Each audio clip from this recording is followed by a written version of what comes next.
Hi friends, कैसे हैं आप लोग। दोस्तों मैं आप लोगों से माफ़ी मांगना चाहता हूं कि इधर 4-5 दिनों से मैं वीडियो अपलोड नहीं कर पाया। दोस्तों मेरे गले में कुछ प्रॉब्लम्स हो गई थी जिसके कारण मैं रिकॉर्डिंग नहीं कर पा रहा था। दोस्तों अब मेरी वीडियो आप लोगों को कंटिन्यू मिलेगी। दोस्तों आज की मेरी ये वीडियो पर्यावरण पारिस्थितिकी से संबंधित है, जो कि आप जानते हैं कि समान अध्ययन के प्रश्न पत्र में पर्यावरण पारिस्थितिकी का बहुत ही विशेष महत्व होता है। दोस्तों इस वीडियो में मैंने पर्यावरण पारिस्थितिकी भाग 1 के रूप में पर्यावरण से संबंधित जो लेटेस्ट इशू हैं उसको अपडेट किया हुआ है। दोस्तों मेरा ये कलेक्शन बहुत ही महत्वपूर्ण है, इसलिए आप लोग इस वीडियो को पूरी देखिएगा और ये आप लोगों के लिए बहुत ही फ़ायदेमंद होगा। मुझे ऐसा लग रहा है कि आप लोग पूरी वीडियो नहीं देख रहे हैं। दोस्तों मैं आप लोगों को बता दूं कि जो मैं कह रहा हूं यदि आप उसका पालन नहीं करेंगे तो फिर आपको दिक्कत हो जाएगी, इसलिए आप पूरी वीडियो देखिए। दोस्तों मैं इसलिए नहीं कह रहा हूं कि इससे मेरा वॉच टाइम बढ़ेगा या इससे मेरे चैनल को फ़ायदा होगा। दोस्तों ये तो अलग की चीज़ है। दोस्तों मैं इसलिए कह रहा हूं कि ये जो कलेक्शन मैंने तैयार किया है ये बहुत ही मेहनत से तैयार किया है और ये एग्ज़ाम में आने वाले प्रश्न हैं। दोस्तों ये जो कलेक्शन है वो एग्ज़ाम के दृष्टिकोण से बहुत ही महत्वपूर्ण है, आप लोग इसको समझिए। और समान अध्ययन के प्रश्न पत्र में पर्यावरण पारिस्थितिकी से संबंधित जो इशू को मैंने कवर किया हुआ है इसको आप लोग ज़रूर रिवाइज करके जाइएगा, आप लोगों को निश्चित रूप से बहुत ही फ़ायदा होगा। तो आइए दोस्तों शुरू करते हैं, क्योंकि समय बहुत कम है। आइए दोस्तों शुरू करते हैं। दोस्तों समान अध्ययन के प्रश्न पत्र में पर्यावरण पारिस्थितिकी का विशेष महत्व है। यदि प्रश्न पत्रों का अवलोकन किया जाए तो आप देखेंगे कि इससे बहुत ज़्यादा प्रश्न पूछे जा रहे हैं, इसलिए आप लोग इसको बहुत ही गंभीरतापूर्वक लीजिए और इसको आप बहुत आसानी से तैयार कर सकते हैं। तो दोस्तों शुरू करते हैं। भारत का कौन सा शहर विश्व में सर्वाधिक प्रदूषित शहर चुना गया है? दिल्ली, गाज़ियाबाद, आगरा या नोएडा? इसका उत्तर बी होगा। IQ एयर विजुअल जिसने अपनी रिपोर्ट फरवरी 2020 में जारी की थी विश्व वायु गुणवत्ता रिपोर्ट के नाम से, उसमें विश्व के 30 सर्वाधिक प्रदूषित शहरों में से 21 भारत के शहरों को चुना गया है, जिसमें दुनिया में सबसे प्रदूषित शहर गाज़ियाबाद को चुना गया है। दूसरा प्रश्न क्या है? संयुक्त राज्य पर्यावरण कार्यक्रम के तहत वन्य जीवों की प्रवासी प्रजातियों के संरक्षण के लिए अभी समय के 13वें शिखर सम्मेलन का आयोजन कहाँ किया गया? ए गुजरात, बी हिमाचल, सी केरल, डी गोवा? इसका उत्तर होगा ए गुजरात। इस सम्मेलन का आयोजन गुजरात के गांधीनगर में किया गया। इस सम्मेलन की विषय वस्तु थी प्रवासी प्रजातियां दुनिया को जोड़ती हैं। दोस्तों इसमें विशेष क्या है? द ग्रेट इंडियन बस्टर्ड को इस सम्मेलन का शुभंकर माना गया। सम्मेलन में एशियाई हाथी ग्रेट इंडियन बस्टर्ड तथा बंगाल फ्लोरिकन को COP 13 में लुप्त प्राय प्रवासी प्रजाति घोषित किया गया। दोस्तों बहुत इंपॉर्टेंट है, ध्यान दीजिएगा। प्रथम राष्ट्रीय तटीय आपदा जोखिम न्यूनीकरण और लचीलापन सम्मेलन 2020 का आयोजन कहाँ किया गया? दोस्तों ए नई दिल्ली, बी तमिलनाडु, सी गोवा, डी गुजरात? दोस्तों इसका उत्तर नई दिल्ली होगा। व्याख्या में क्या है? इस सम्मेलन का आयोजन राष्ट्रीय आपदा प्रबंधन संस्थान द्वारा किया गया। बहुत इंपॉर्टेंट है। दोस्तों एटालिन जल विद्युत परियोजना ये बहुत चर्चा में रही है। आइए देखते हैं इससे संबंधित क्या इशू हैं। एटालिन जल विद्युत परियोजना जिसका पर्यावरण कार्यकर्ता विरोध कर रहे हैं, यह योजना किस राज्य में प्रस्तावित है?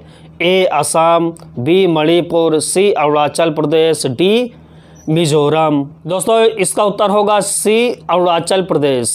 ये योजना अरुणाचल प्रदेश के दिबांग घाटी में प्रस्तावित है।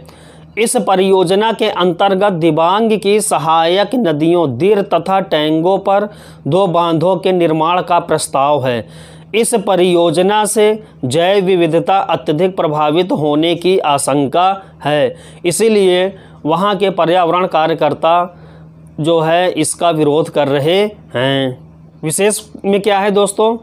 दिबांग घाटी विश्व के 36 हॉट स्पॉटों में से एक पूर्वी हिमालय जैव विविधता हॉट स्पॉट का हिस्सा है। अगला प्रश्न देखते हैं दोस्तों, वैश्विक वन संसाधन रिपोर्ट FRA 2015 से 20 के अनुसार विश्व का कुल वन क्षेत्र 4.06 बिलियन हेक्टेयर है। यह कुल भूमि का कितने प्रतिशत है? A 35%, B 25%, C 31%, D 28%। दोस्तों इसका उत्तर C 31% होगा। व्याख्या में क्या है? वैश्विक वन संसाधन मूल्यांकन विश्व के वन संसाधनों की स्थिति और रुझानों पर रिपोर्ट प्रदर्शित करता है। इसका प्रकाशन संयुक्त राष्ट्र के खाद्य और कृषि संगठन के तहत वानिकी विभाग द्वारा किया जाता है। दोस्तों ये बहुत इंपॉर्टेंट है। दोस्तों वैश्विक वन संसाधन रिपोर्ट 5 वर्ष के अंतराल में अपनी रिपोर्ट प्रदर्शित करता है। इसकी पिछली रिपोर्ट 2010 से 15 के बीच में थी और ये नवीनतम रिपोर्ट है जो कि 2015 से 20 के बीच है।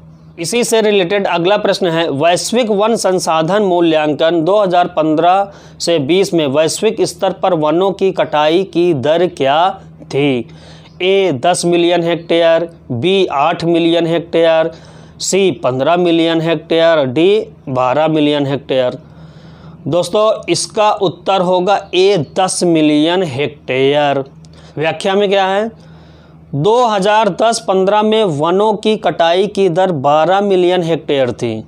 अतः स्पष्ट है कि 2015 से 20 के मध्य वैश्विक स्तर पर वनों की कटाई दर में गिरावट आई है। अगला प्रश्न है, किस देश के वैज्ञानिकों ने 2020 में उत्तरी ध्रुव की ओजोन परत में छिद्र का पता लगाया? A अमेरिका, B रूस, C जर्मनी, D फ्रांस।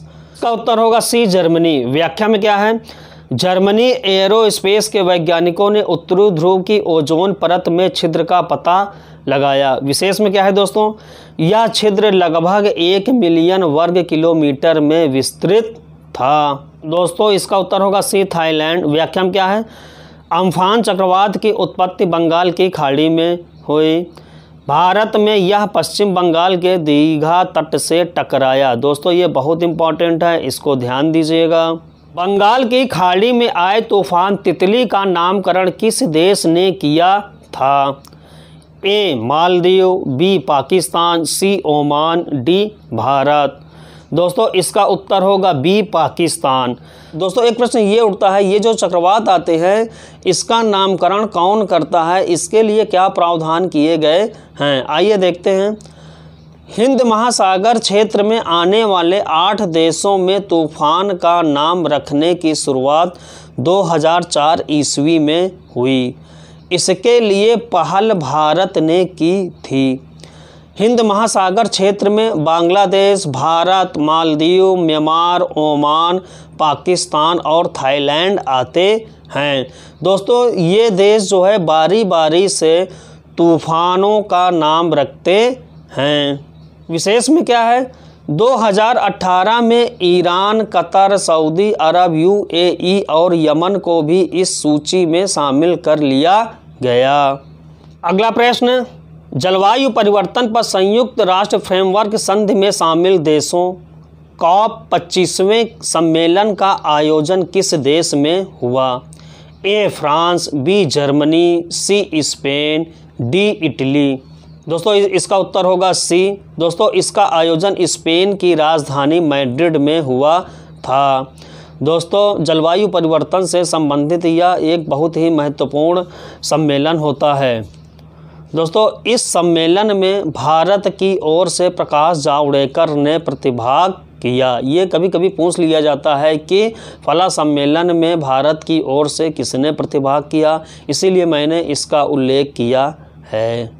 दोस्तों इसी जलवायु परिवर्तन COP 25 से संबंधित एक बहुत ही महत्वपूर्ण प्रश्न और है, आइए देखते हैं क्या है। जलवायु परिवर्तन COP 25 के सम्मेलन में भारत की 8 वर्षीय बच्ची लिसी प्रिया कंगुजम ने भी जलवायु वार्ता को संबोधित किया। यह किस राज्य की रहने वाली है? ए असम, बी मिजोरम, सी मणिपुर, डी त्रिपुरा। तो इसका उत्तर होगा सी मणिपुर।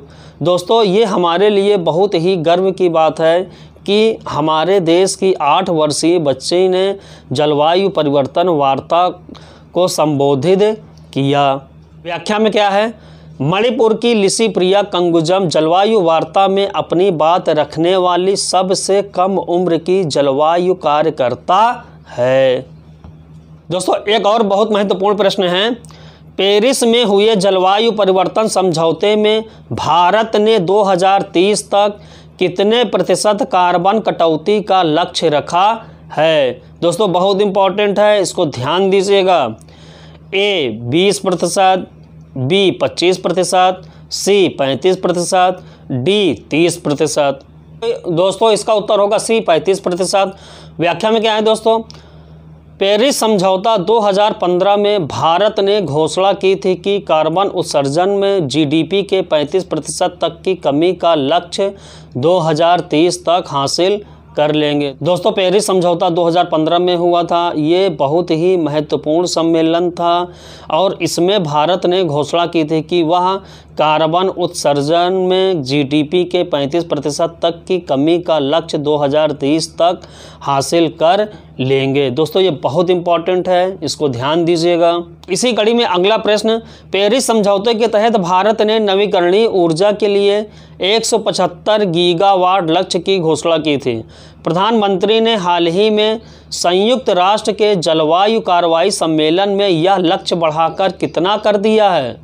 ए 200 गीगावाट, बी 250 गीगावाट, सी 300 गीगावाट, डी 450 गीगावाट। दोस्तों इसका उत्तर होगा डी 450 गीगावाट। व्याख्या में क्या है?